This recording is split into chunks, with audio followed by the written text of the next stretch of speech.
5 पांडवों में कौन थे?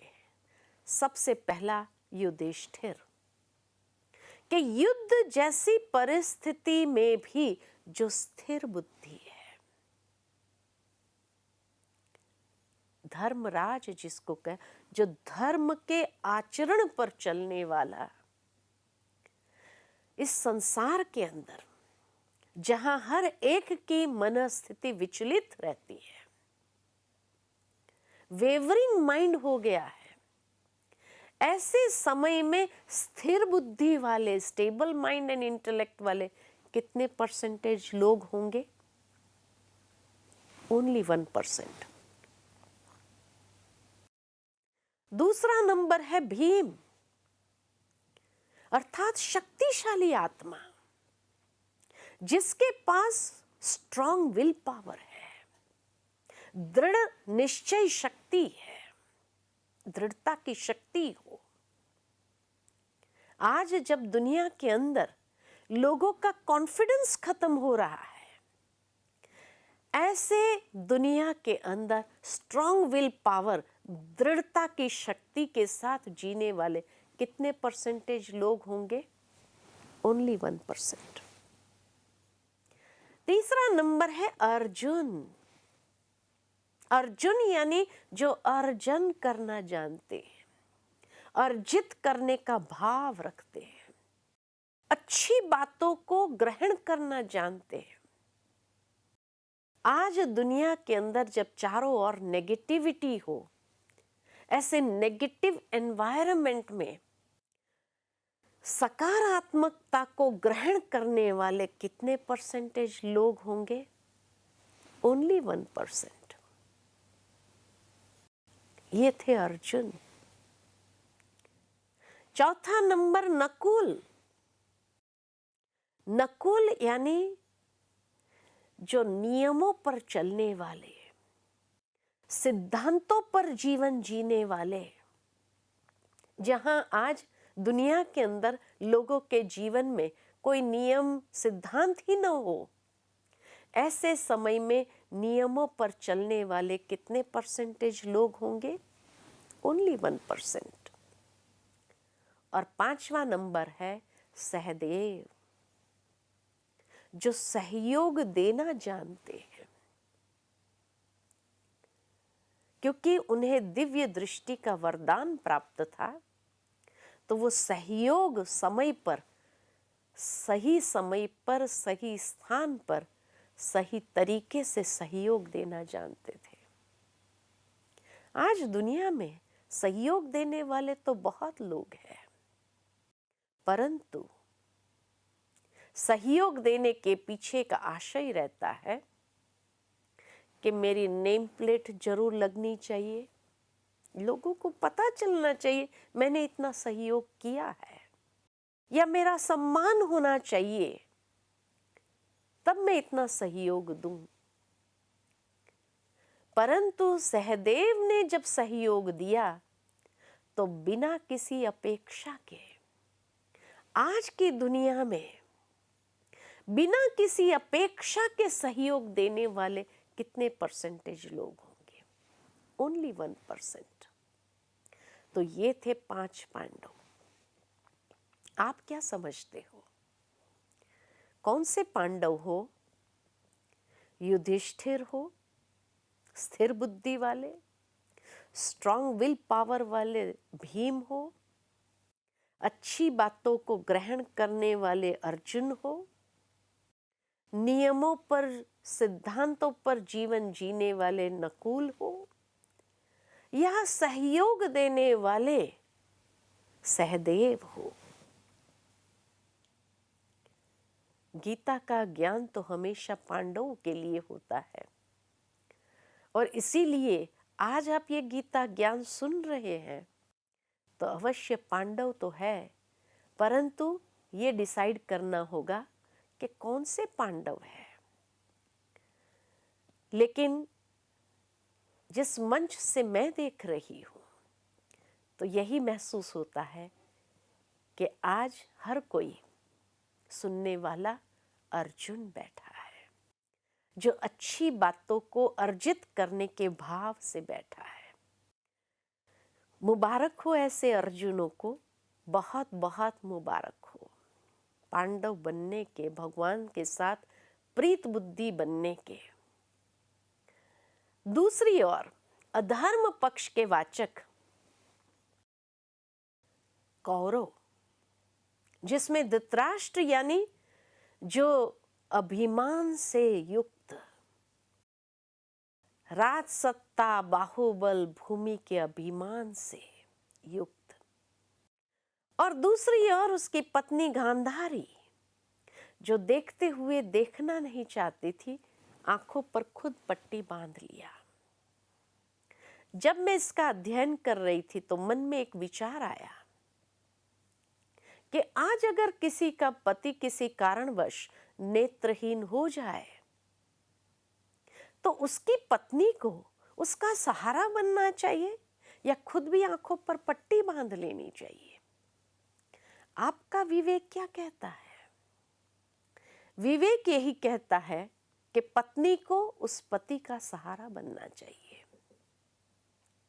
पतिव्रता उसी का नाम है। ये गांधारी कैसी पत्नी थी जो खुद भी आंखों पर पट्टी बांध लिया, सहारा नहीं बन सकी। लेकिन तब महसूस हुआ कि महर्षि वेद व्यास जी की मन की कल्पना का विस्तार देखो।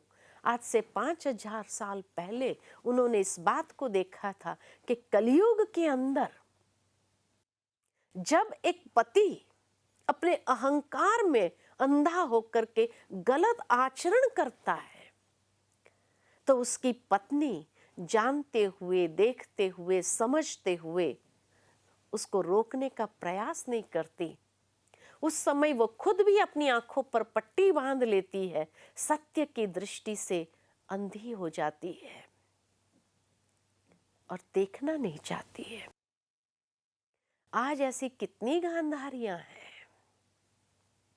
जिन्होंने अपने आंखों पर ऐसी पट्टी बांध लिया है। पतिव्रता माना पति का हर समय में सहारा बनते हुए, साथी बनते हुए चलना और उसको कहीं पर भी गलत रास्ते पर भटकने न दे। उसको कहेंगे कि पतिव्रता पत्नी। परंतु आज की दुनिया के अंदर जो हो रहा है, महर्षि वेद व्यास जी ने 5000 साल पहले देखा और उसी बात को महाभारत के अंदर वर्णन किया है। आज अगर कोई पत्नी अगर जानती भी है कि उसका पति गलत या अन्याय को साथ दे रहा है, बढ़ावा दे रहा है, और अगर कोई आकर के उस पत्नी को कहता भी है कि भाई आप थोड़ा तो अपने पति को समझाइए कि ऐसा अन्याय तो न करे, तो आज की दुनिया में पत्नी क्या कहेगी? शायद यही कहेगी, अच्छा हमें तो पता ही नहीं था। यानी पता होने के बावजूद भी ऐसी आंखों पर पट्टी बांध देती है कि हमें पता ही नहीं है क्या हो रहा है। और फिर उसके 100 पुत्र दिखाए और ये 100 पुत्रों के जो नाम चुने हैं महर्षि वेद व्यास जी ने, वर्तमान समय के चारित्रिक रूप में ऐसे लोग के प्रतीकात्मक रूप में उन्हें दर्शाया है। जब मेरे हाथ में ये लिस्ट आई, अधिकतर कौरवों के नाम जब दू से आरंभ होते हैं।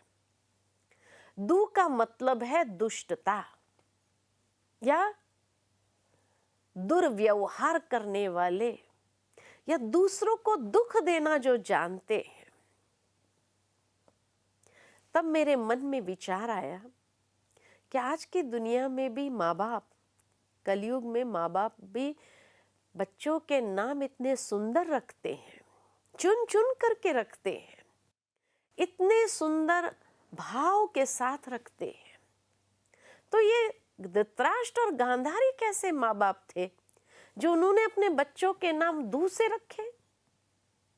आज की दुनिया में दू से एक ही नाम मेरी समझ में आता है, दुष्यंत, जो दुष्टता का अंत करने वाला है। परंतु यहां तो अधिकतर नाम दू से है, दुर्योधन, यानी जो धन का दुरुपयोग करता है। क्या आज के समाज में ऐसे बच्चे हैं या नहीं है जो धन का दुरुपयोग करना जानते हैं? कितने बच्चे हैं? महर्षि वेदव्यास जी ने आज के समय को 5000 साल पहले अपनी समाधि में देखते हुए अपनी मन की कल्पना के विस्तार से इन कैरेक्टर्स को चुना है। दुर्योधन। क्या आज के समाज के अंदर दुशासन जैसे पात्र है या नहीं है, जो दुष्टता से शासन करने वाले हैं? दुष्सह, दुष्शल, दुर्विमोचन, दुर्बुद्धि, दुष्कर्ण, दुर्मुख, हर एक इंद्रियां दुष्टता का भाव लिए हुए। दुर्बुद्धि, जिसके बुद्धि के अंदर दुष्टता चलती रहती है। दुर्विमोचन, जिसके दृष्टि ही खराब है। दुष्कर्ण, जो बुरी बातें सुनने के शौकीन है। दुर्मुख, जो हमेशा बुरे शब्द, बुरे वचनों का उच्चारण करते रहते हैं। क्या आज के समाज में ऐसे पात्र देखने को मिलते हैं या नहीं मिलते हैं? बहुत है।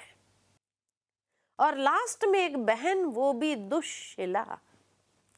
शील यानी चरित्र। दुश्शीला, जिसका चरित्र ही दुष्टता वाला था। आज नारियों के चरित्र को अगर देखा जाए तो क्या ऐसे दुष्टता के चरित्र वाली नारियां इस समाज के अंदर नहीं है? बहुत है। और इसीलिए कहा कि पांडव भी है तो कौरव भी है। महर्षि वेदव्यास जी की मन की कल्पना के विस्तार को देखो, कितना सुंदर तरीके से वर्तमान समय के समाज को, जिसमें भाई भाई एक ही परमात्मा की संतान होने के नाते आपस में एक ही परिवार के हैं, लेकिन एक कौरव साइड पर है, एक पांडव साइड पर है।